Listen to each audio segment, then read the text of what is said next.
온라인 학습을 하는 걸 옆에서 이렇게 지켜보게 되잖아요. 학교에만 보내놓고 우리 아이가 잘하고 있을 거야 라고 막연하게 믿고 있다가 온라인 학습하고 옆에서 뭐 애가 느리 빼고 있고 산만하고 모니터에 집중 못하고 뭐 게임했다가 뭐 앉았다 일어났다 하는 걸 보면서 막 답답하셔가지고 이제 그때서야 아이의 문제를 인식하시고 제가 아이 옆에 두고 가르쳐 보니까요 심각한 게 이만저만이 아니에요 라고 하고 부랴부랴 예약하시는 분들도 코로나 상황에서 사실 많이 늘었습니다.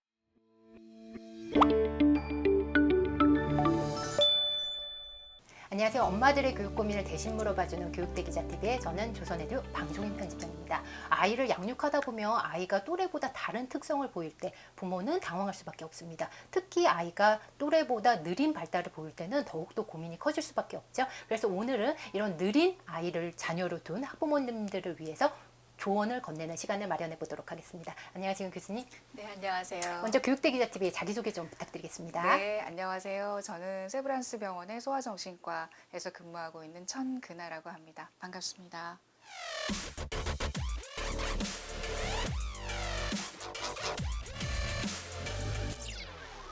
또래보다 사회성이나 지적 능력이 느린 친구들, 이를 정확한 용어로 경계선 지능 아동이라고 많이 얘기를 하잖아요. 네네. 이에 대한 특성 먼저 간단하게 소개 좀 부탁드리겠습니다. 네, 경계선 하면은 말 그대로 경계에 있다 그런 그렇죠. 건데 흔히 얘기하는 지능, IQ가 정상 지능이 85 이상입니다. 85가 좀 낮게 느껴질지 모르겠지만 전문적인 기관에서 검사하는 IQ는 85 이상만 되면 정상이라고 하는데요. 네. 그 정상 지능에는 조금 못 미치고 그렇다고 지적 장애에는 해당하지 않는 지적 장애는 이제 지능이 70 미만인 아이들. 그래서 70에서 바로 84 정도에 해당하는 그 범주에 속하는 아이들을 경계선 지적 기능의 아이들이라고 그렇게 부르고 있습니다. 이런 아이들이 지적 장애는 아니기 때문에 특수교육 대상자에서 탈락을 하는 경우가 많아요. 나라에서 지원해주는 그런 어떤 혜택이 있는데 거기 선정해서 제외가 되는 경우가 많아서 특히 우리가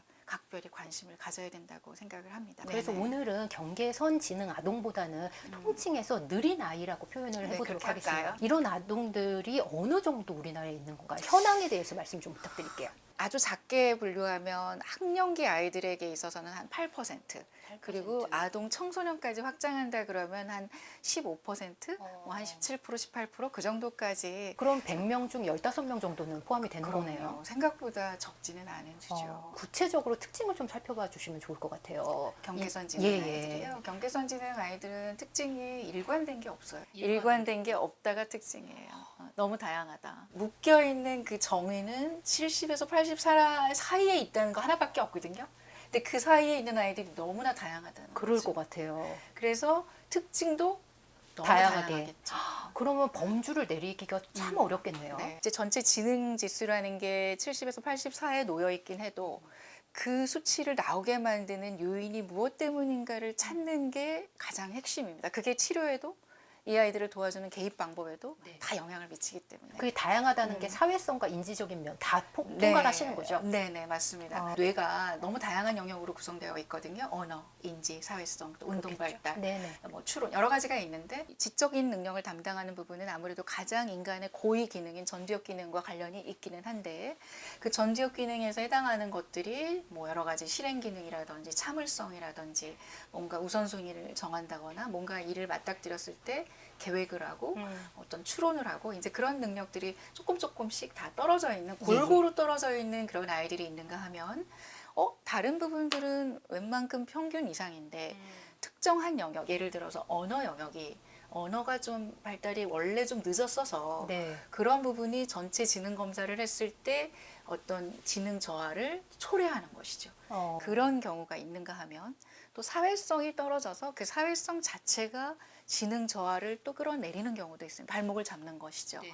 그런 경우는 이제 약간의 자표적 성향이 있는 아이들이 그렇습니다. 수 있을 것 같아요. 그리고 또 집중력이 떨어진 아이들, 우리가 이제 소위 ADHD라고 말하는 그런 집중력이 떨어져 있고 굉장히 충동적이고 지루한 거 잘 못 견디고 막 반응 속도 느리고 이런 애들은 뭐든지 수행할 때 조금씩 느릴 거 아니겠습니까? 그렇겠죠. 그러다 보니까 지능 검사를 했을 때 정상 지능보다 좋게 나올 떨어지게. 리가 없겠죠. 아. 그래프로 한번 보여드리고자 아, 합니다. 그러셨어요? 네네네. 네네, 감사합니다. 네. 이런 수치를 본 적이 없으실 것 같아요. 많은 분들이. 맞아요. 굉장히 근데 귀한 자료일 것 저는 같아요. 정말 진료실에서 정말 많이 설명을 합니다. 아, 이 아이가 이렇게 경계선 지능으로 나와서 너무나 실망스러우실 텐데 사실은 이 아이의 원래 잠재력은 이 정도는 아닙니다. 이거보다는 훨씬 좋을 수 있는 아이입니다. 왜 그런지를 이 그래프를 보면서 설명을 드리는 거죠. 이 아이 같은 경우는 전체 지능은 71이지만 언어 능력이 떨어져서 조금 이렇게 굉장히 지능 발휘가 안 된 경우에 속하는 이런 아이입니다. 그리고 일종의 집중력을 담당하는 영역 이 부분이 떨어져서 전체 지능을 이렇게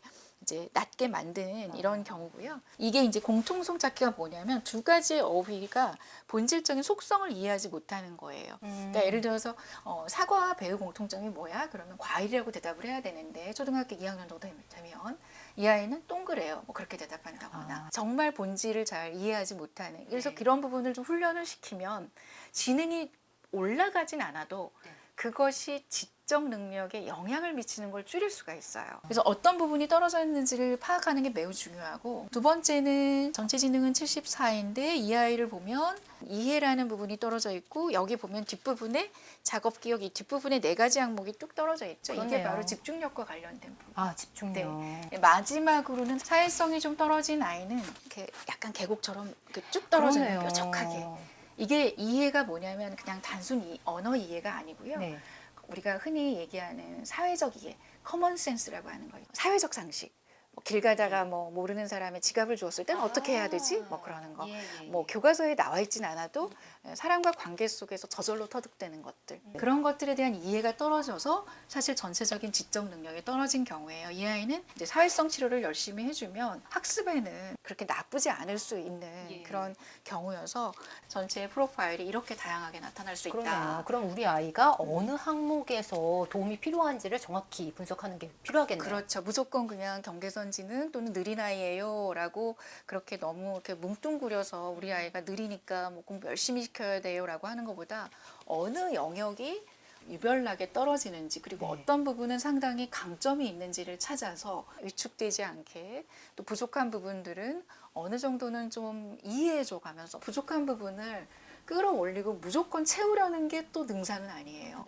그거를 어느 정도는 받아들이는 것도 굉장히 필요합니다. 정서적으로는. 이 아이의 속도에 맞게. 그렇죠. 그 아이가 얼마나 답답하겠습니까? 그 아이 그렇죠. 입장에 대해. 예. 아 그래 이거는 네가 좀 이해하기가 조금 힘들지. 그러니까 아이의 눈높이에 맞게 쉽게 가르치고 그러다 보면 아이는 공부가 무서워지지 않을 터인데 그걸 자꾸 다그치고 그걸 끌어올리려는 그 부모의 욕심 때문에 아이가 오히려 강점까지도 더 사장될 수 있는 더 발휘를 못하고 나는 안 되는 애다라고 스스로를 라벨링하고 이제 그렇게 만들지 않는 게 치료의 목표가 될 수 있겠습니다. 요즘은 그러면 이런 니즈로 좀 다른 아이보다 또래보다 좀 느린 성향을 보여서 찾아오는 학생들, 청소년들이 많은가요? 네, 소아 청소년들이? 많이 늘어나고 있고요. 다른 곳에서 그 이야기들을 듣고 학교를 들어갔더니 기대한 것만큼 안 나오네. 걱정이 돼서 학교 담임 선생님한테 물어보면 어머 우리 아무개 영리해요. 무슨 걱정이세요? 라고 하기도 하고 또 어떤 선생님은 개별적으로 공부를 가르쳐 본 선생님은 약간 걱정스럽게 얘기하고 말들이 갈리니까 부모가 병원을 갈까 말까 차일피일 미루다가 한 2, 3년 걸리는 거예요. 이제 초등학교 한 3학년 2학기 4학년쯤 되면 공부가 확 어려워지거든요. 그때 이제 견디지 못하고 아무래도 검사해봐야 되겠어라고 하면서 이제 검사 수치를 이제 제대로 눈으로 확인하시고 낙담하시면서 어떻게 해야 되나요, 선생님? 그러는데 저는 이제 그렇게 말씀을 드리죠. 수치에 너무 매몰되지 마시라. 그리고 아이가 잘할 수 있는 게 분명히 있다. 우리 아이의 눈높이에 맞게 가르치면 이 아이는 느리지만 천천히 학습이 돼갈 수 있고 나중에 잘 클 수 있으니까 부모가 낙담하는 것이 오히려 더 지금 아이에게는 발전의 속도를 더 저해할 수 있으니 그러지 말자라고 이제 용기를 북돋는 일부터 먼저 시작을 사실 하고 진료를 합니다. 코로나 때문에 예전보다 훨씬 더 많이 부모님한테 이런 책임들이 많이 가해지는 것 같아요. 맞아요. 그래서 아이를 학습 발달을 해서 직접 가르치시다 보니까 이런 성향을 보이는 친구들 때문에 어떻게 해야 될지 답답함을 느끼는 부모님들이 많아지신 것 같더라고요. 네. 이제 온라인 학습을 하는 걸 옆에서 이렇게 지켜보게 되잖아요. 학교에만 보내놓고 우리 아이가 잘하고 있을 거야라고 막연하게 믿고 있다가 온라인 학습하고 옆에서 뭐 애가 느리 빼고 있고 산만하고 막 모니터에 집중 못하고 뭐 게임했다가 뭐 앉았다 일어났다 하는 걸 보면서 막 답답하셔가지고 이제 그때서야 아이의 문제를 인식하시고 제가 아이 옆에 두고 가르쳐 보니까요 심각한 게 이만저만이 아니에요라고 하고 부랴부랴 예약하시는 분들도 코로나 상황에서 사실 많이 늘었습니다.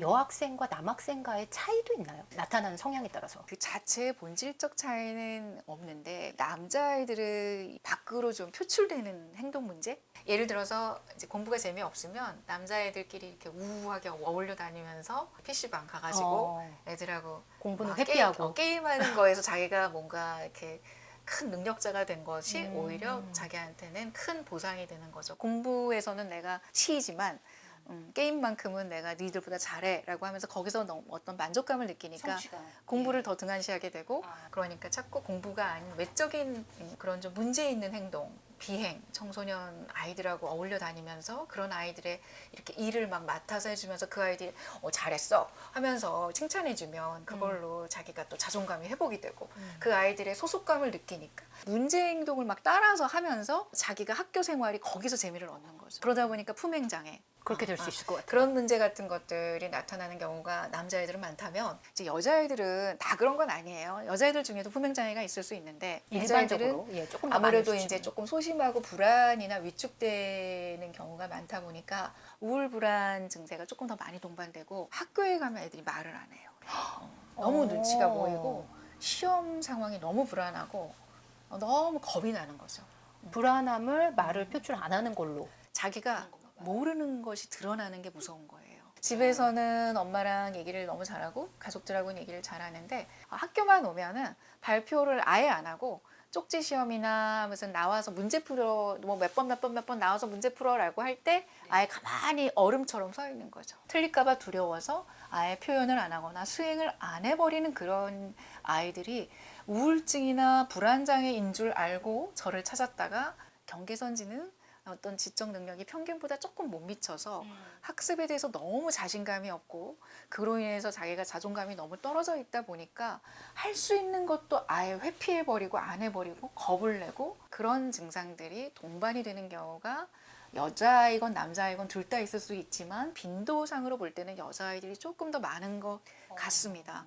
본질적으로는 둘 다 공부에 흥미가 없고 뭔가 자존감이 떨어져 있고 열등감도 기본적으로 갖고 있고 하지만 그거를 어떤 방식으로 본인이 보상하려고 하느냐가 남녀가 조금 차이가 있다. 그럼 본질적인 원인을 정확하게 파악하는 게 가장 그쵸. 중요한 건데. 그러니까 그 아이가 정말 무엇 때문에 이렇게 느린지를 정확하게 파악해서 그 부분을 보완해주고 훈련을 시켜서 그것이 퍼포먼스에 크게 영향을 안 미치도록 도와줘야지 그냥 느리니까 우리 아이 뭐 어디 보내서 인지치료 해야 돼.